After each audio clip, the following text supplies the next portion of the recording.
So listen, I went to the Paramore concert recently and I lived.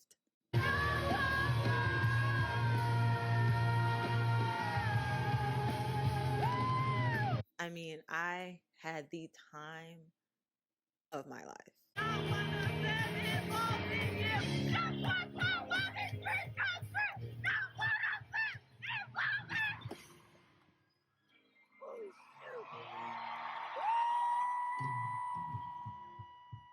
I'm a pretty frequent concert goer, but Paramore is one of the bands that has defined my childhood, my young adult life, my early 20s life. And so there was something very different about going to their concert. I was immediately transported to when I was a teenager with black and white arm warmers from Claire's because I wasn't allowed to go to Hot Topic. I got my arm warmers from Claire's. Thank you very much.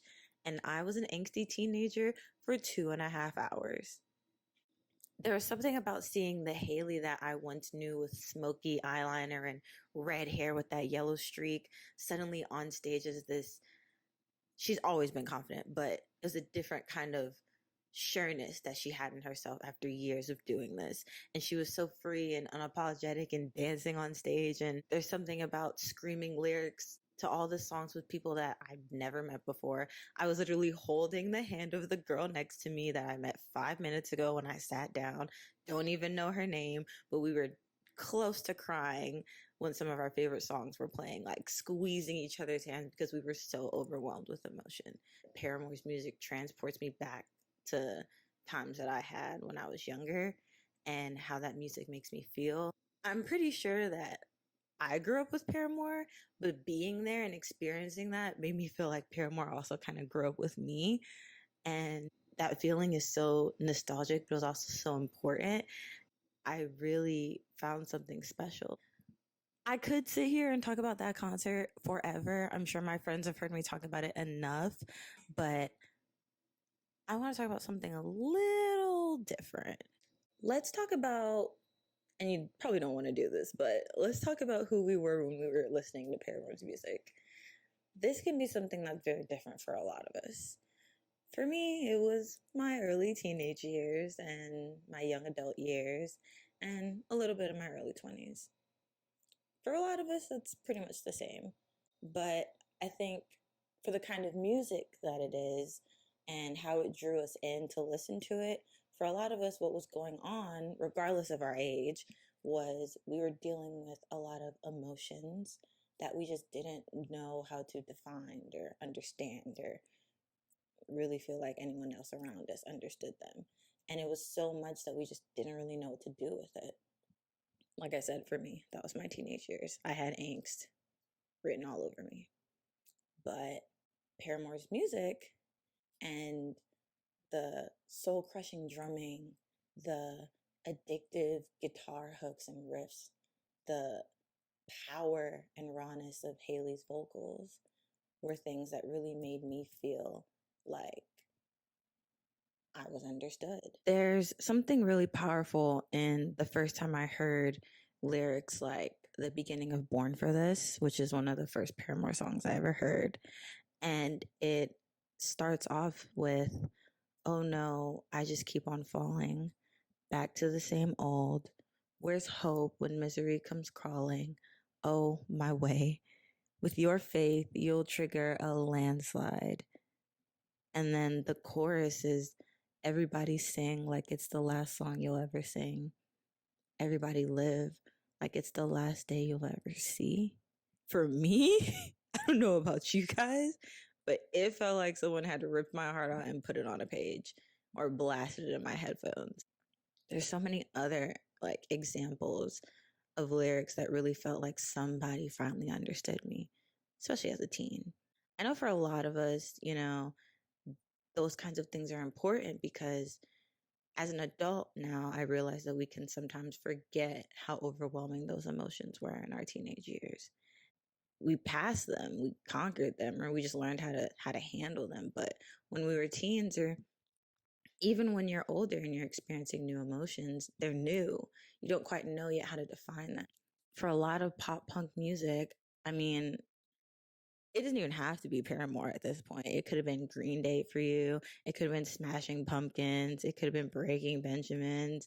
I had a friend who was a big fan of Pierce the Veil, Sleeping with Sirens. I listened to a lot of Panic at the Disco, Fall Out Boy, There for Tomorrow. But any of those bands, the essence of it is really using those hard drums and those shredding guitar riffs to really pull out those emotions and help you feel like it's okay to be angry and hurt and confused and be in pain because somebody else has it and they're expressing it and you feel understood. That was important for me as a teen.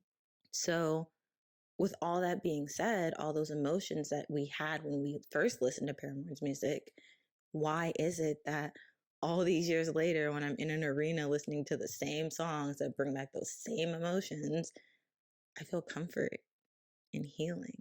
That's what I want to talk about, the journey that that takes you on and what it means. So, friends, party people, lovers of rock music, lovers of music in general, I'm going to do something that you might hate.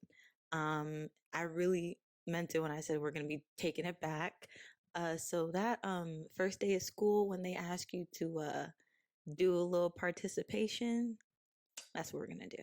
So I'm going to need your help. So I'm going to explain a journey to you. But in order for it to really sink in, I need you to play some Paramore songs. I don't care where you do it. I don't care when you do it. You can do it after this video. You can do it while you're watching this video in your headphones, your AirPods, your Beats, on your speakers. And as you play it, I want you to really sit and think about it. If you don't want to play Paramore songs, you can play any other rock song. Play what you're used to. See if it connects. I don't know. See if it pulls a little something out of you. So, I want you to close your eyes. I'm asking you to do a lot here. Just stay with me. Close your eyes and imagine you're in a forest and it's cold. It's foggy. It's foggy so much that you can't see your feet, much less your hands. You can't really see below your neck. And you don't really feel anything. Don't worry about if you're laying on grass or on tree bark or what have you. But you just know that you're in a place that's foggy and confused. If you want to be really cheeky, you can pretend that you're in the Decode music video that was used for the Twilight soundtrack. Perfect scenery. Just imagine the fog. And imagine the fog is all the confusion and all the thoughts and just all the chaos that you had going on in your mind whenever you were choosing to plug in your headphones and play some rock music to get you out. So it's foggy. You're lost and you're confused. Then you hear a boom. Those are the drums. And that boom is what wakes you up. But there's still fog everywhere, right? And you hear the drums, you hear the boom, and it's keeping you awake, but it's not enough. Then the guitars come in. And they're not familiar, but they keep repeating and repeating, and suddenly you're drawn to them. You're curious. You're moving around. You're getting up, and it's still foggy, but at least you're moving, right? Then you hear the voice. Haley's voice in this case. And suddenly there's pathways. Suddenly you're not just lost and don't know which way to go. You have a voice to take you somewhere. This is the journey that I want to talk about with Paramore's music because I think it's the best imagery to give for how the music brought me out of what I was dealing with. For most of us, I think we navigate some of our hardest emotions and parts of life while doing mundane things.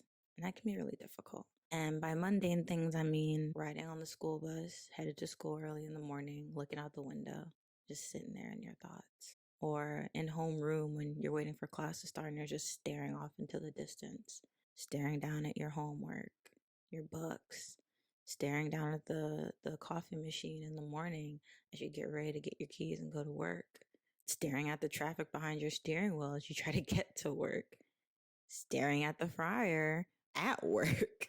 You're in your thoughts and you're just stuck and you're lost. A lot of those times we really need something to hold on to when there's not other things occupying our attention. And we need a guide. Paramore was that guide for me. And I'm sure a lot of you can think of times when it helped you navigate through those long moments as well. let's put this journey into action. And for that to work, you're going to need to pick a Paramore song, your favorite, or one you just listen to a lot, or maybe the only Paramore song you know. Doesn't matter. Pick it, and we're going to go through it. And I want you to see if the journey that I'm about to describe to you really fits what's going on. But more importantly, I want to try and share why these emotions that it brings were so important for me. So, back in the forest, right? Don't lose me. We're in the forest. It's really quiet. When you're lost in a fog like that, everything is just kind of still. And there's the boom. So, the drumming. Let's talk about the drumming. Zach, I don't know what that man puts in his morning pre-workout or his coffee or whatever to get his drumming to do what it does, but it is so important to the nature of Paramore's sound. His drumming, for someone to have a level of drumming that is so sound and alive that you can hear it in a studio recording, but you almost feel like you hear it as if you were on stage, that's powerful. And I'm sure, because I've seen them, there's tons of videos that really describe just how impossible of a spot Zach has on the band that's often been tried to be filled in times that he's taken a break, but it's too distinct. And the rhythm and the cadence of it is really what wakes you up in the beginning of any Paramore song. I mean, that's what you get. Born for This, Misery Business, Pressure, Ignorance, the list goes on. Those are all songs that drumming that you hear is the first bam that like grips your heart and your soul. For a lot of us, when we're playing music and we're kind of just lost in this headspace, we're lost in this fog, hearing that drum really wakes up something in you. There's a difference between just going through the motions when you're awake and being awake and aware. And Zach's drumming in Paramore songs kind of forced me to be aware of what was going on around me, not just be dull and trudging through everything and trudging through life. So you're in the forest, you hear the drums, you're awake, but you're aware. You're moving about, maybe you're just kind of coming to, but the world kind of snaps alive in that second. You might not want to do anything with it, but now it's there versus everything around you being clouded. And I dare you to take Zach's drumming out of Paramore's songs and think that they have the same effect. They don't. It's something that I think has resonated with me more. It's become something that's so distinct that I listen to it in a lot more of their songs. It might sound a little corny to say this, but his pocket of drumming is something that I've come to really appreciate. And I mean, my family, my dad drums, so that might be why it's so important to me, but it really does something. It's almost like when he's drumming, all the anger and confusion and the pain that you have in you, it's almost like he's drumming for you, like he's beating it out for you if you can't do it yourself. And that is so meaningful when you're in positions where you can't express your emotion. So now you're awake. Well, what's next? The guitars. When I think about the guitars in Paramore's music, I think about how distinct they are. I know I keep using the word distinct, well, sue me. Of course, what's important in every song is the repetition because the repetition makes it familiar, makes it catchy, it keeps you interested. And in most people's opinion, a good catchy repetition is the makings of a good hook. But I feel like just calling their guitar parts good hooks understates what they do for the music. They have a color to them. For all of their songs to have such a color that's brought to them by the guitar chords, I think it's something very special. And shout out Taylor because Taylor be going.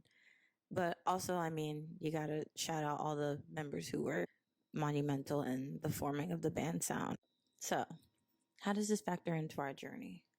Well, when that guitar part comes in, take a part out of it and imagine that it's pulling at parts of your soul. If you can even imagine the strings ringing and pulling at you. That is something that keeps you engaged. It keeps you curious. It starts to bring attention to things that are around you. Remember, we're in the forest. Now the fog starts to get dispersed by all these little chords that are coming out of nowhere and going further and further into the forest. You're like, okay, what am I going to do now? But it's something. Having a path is better than having no path at all, let me tell you. So now the forest doesn't seem that scary because now you've got ways to go. Now you're more engaged. Now you're curious. Now you want to go somewhere. That's miles different from 30 seconds ago when you didn't even want to get up, especially for me. And that's what the guitars do. The guitars in Paramore's songs, I feel like they demand and command something of you because they reach to the soul so easily. And I know there's probably a lot more out there about the specific voicings and the chords that are used, the major versus the minor, and things like that. This is not the video to talk about music theory, and I'm sure you can find videos about music theory out there. There's a somber quality to some of these chords. I think a great example is Decode, Emergency, Hallelujah is another good one. Pressure is a good one. These are all early album songs. Oh my God. Those beginning chords really, really, the tone is it's perfect. Maybe take the time to listen to the guitar parts in some of your favorite songs. Think about the repetition. Think about how engaging it is for you, because I'm sure you'll find that it draws you in more than you'd imagine. So okay. Now we've got some pathways, right? Now we're not so lost. Now we're curious and we're looking around in this big old used to be foggy forest of nothing. Well, now it's something. Now maybe you're like, I want to see where those guitars lead. I want to see where that sound's coming from. Let me tell you something. We haven't even talked about Haley's voice yet. Let's get into that. Where do we even start about talking about the power, powerhouse that is Miss Haley Williams? I mean, how do I even begin to describe the voice that comes out of that 5'2" woman? Well, maybe she's 5'2". I'm 5'2", so I'm just hoping that, like, short people power, whatever. But yeah, how do you even start describing the level of raw and unmatched quality and color that her voice has? Literally one of the greatest female rock vocals to come out of that generation, and to still hold her own in newer generations of music. So, still in this damn forest, huh? Still caught up in this fog. You've got some pathways, but you don't know where you're gonna go. Don't know where to start. You're awake, but you're like, geez, what do I do now? Maybe I should just go back to sleep. Then you hear the rawest, gut wrenching, listen to me now voice coming out of the woodworks. And it's Haley. It's sweet, but it's strong. It's powerful, but it's gentle. And now you've got something to take with you while you go down these pathways. It's almost like you're not scared anymore. That's what Haley's voice does. There's such a vulnerable quality to how raw and almost rough it is, even though she's trained. She trained in church when she was younger. She has a trained voice, but there's a roughness to it despite being so strong. I don't know if you've ever seen some of the acoustic or studio renditions of the songs that she's done live with just like her and an acoustic guitar, or the Still Into You. I think it's Still Into You or Ain't It Fun, the studio session where she's just singing like into the mic when she's recording. There's an Ignorance acoustic video that's out there where a fan was playing. There's the Chicago tour from 2009, I believe. The last riot, the Hallelujah version, crazy. Ignorance acoustic, Decode acoustic, crazy. Last Hope acoustic, crazy. The recent concert of her singing I Want to Dance with Somebody, and she also sang Tina Turner, crazy. Just to name some. Her vocal quality, if you could think, right, of some of your favorite female vocalists in rock or whatever genre, you can pick their voice out of anyone. For Amy Lee, you know it's Amy Lee when you hear her. Avril Lavigne, you know it's her. That's one of the qualities that Haley's vocals have. She's singing like she's singing for all the pain that you don't know how to describe, and it makes you want to follow. That's powerful to do that with just a voice. Yes, there's a wonderful chaos to it with the drums and the guitars and all of that, but Haley's voice kind of ties it all together. Her voice is the guide through the chaos, and it's a comfort. It kind of holds your hand. It's a testament to even the kind of person that she is with her fans.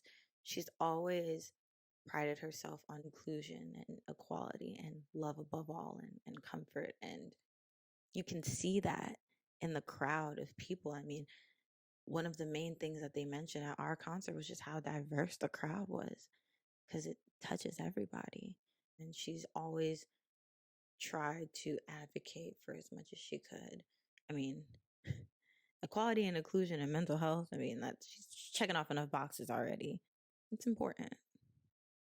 Because of the quality and the depth of her voice, and the clear and the rawness of it, it's managed to somehow throughout all of it be healing for us. That, coupled with all that's going on around you, I think by now you're starting to find your way through the forest, right?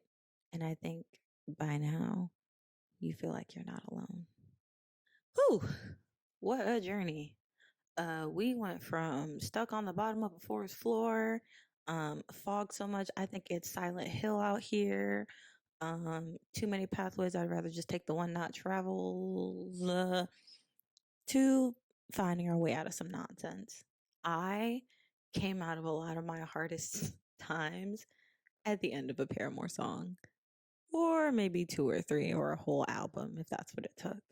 There were a lot of times when I didn't think I was going to make it to even play another Paramore song, much less make it to the end of it with how much I had going on. That is what made that concert what it was. That feeling of standing there years later, after times when I didn't know what my future looked like, if I had a future, being at that concert years later, listening to those songs and being on the other side, so to speak. I've still got, stuff going on. It's not like I've reached the peak and I'm never feeling sad emotions again, and no.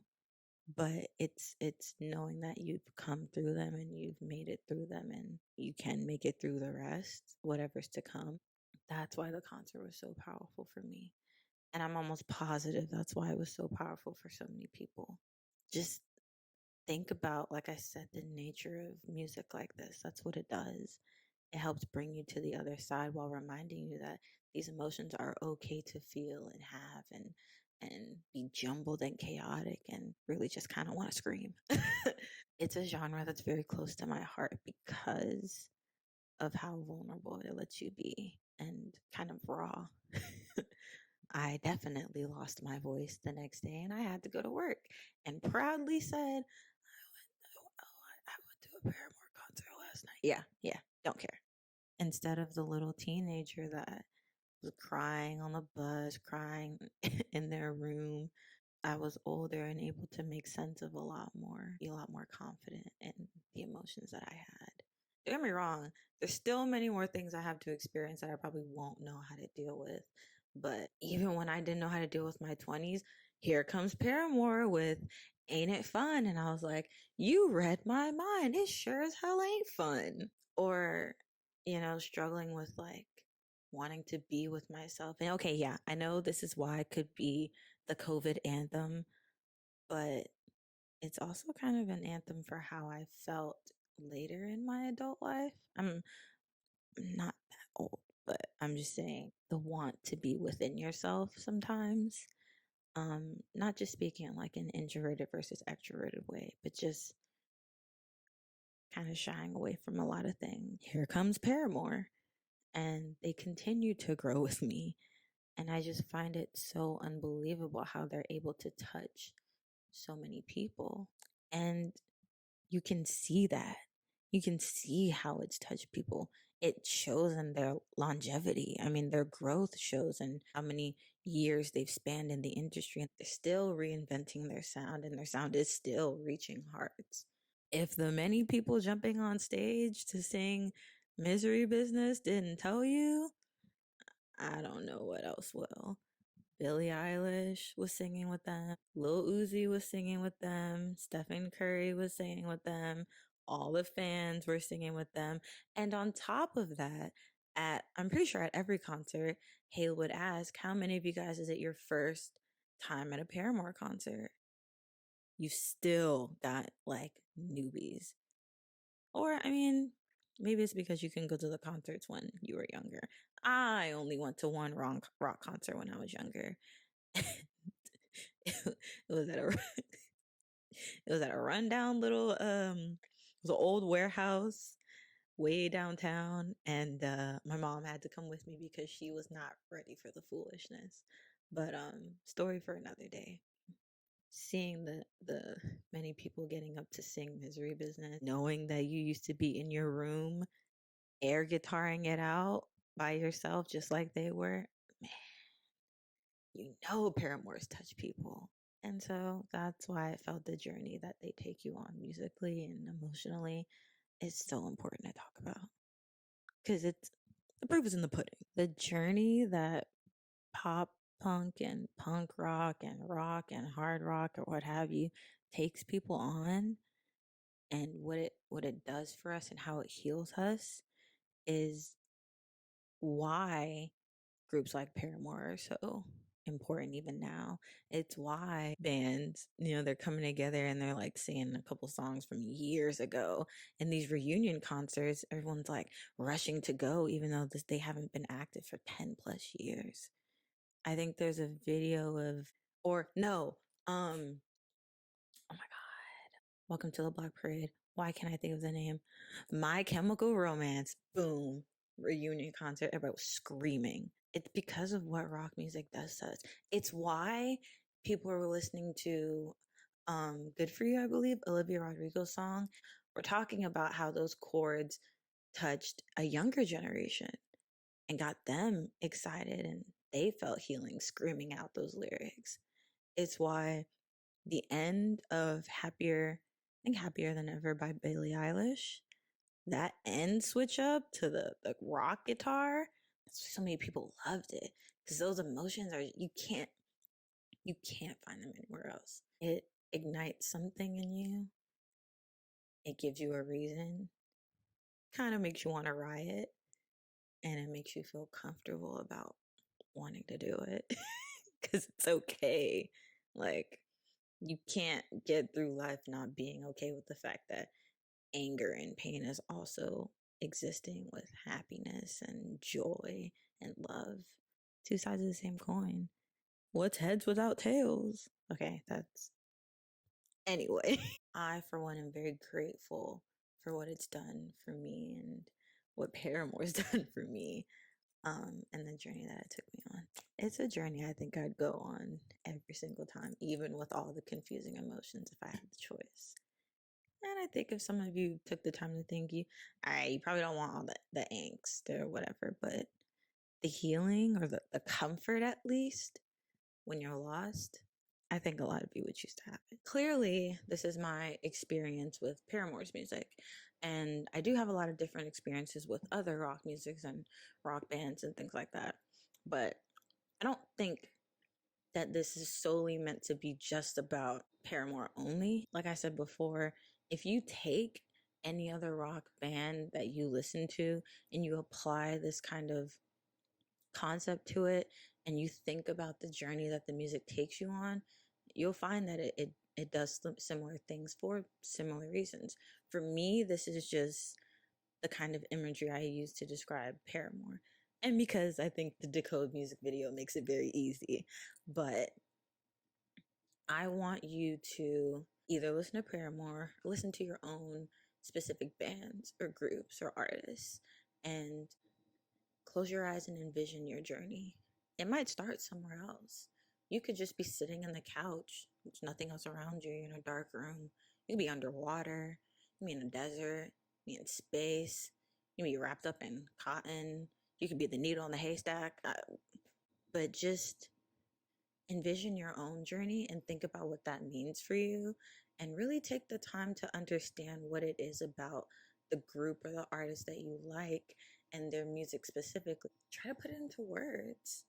And I mean, similes and metaphors really do it for you when nothing else can. That's the point.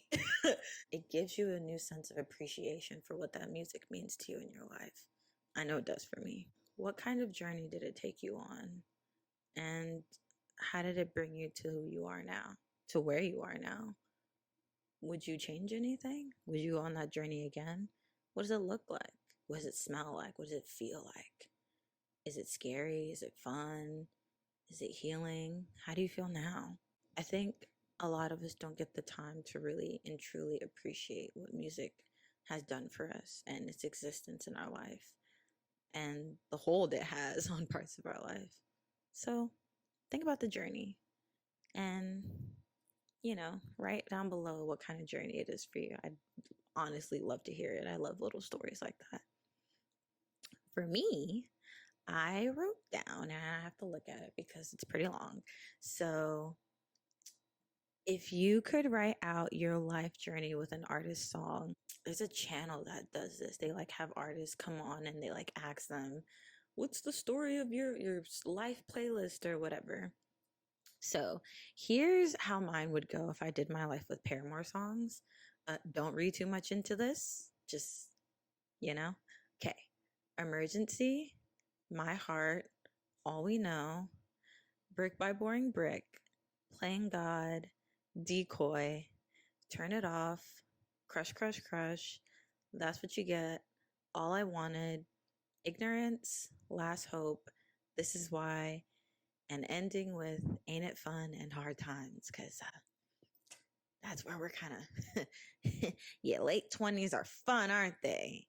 So yeah, that's what my journey would be if I just wrote every chapter of my life with Paramore songs. So take a crack at that. It's actually really fun. So I say all of this to say, dear Paramore, thank you for guiding me. Thank you for being there for me. Thank you for being an outlet when I didn't know that I needed one. Thank you for being who you were, even though you didn't even know who you were. And just thank you for being you. Ain't it fun? Oh, baby, now you're one of us. Ain't it fun? Ain't it fun? Ain't it fun?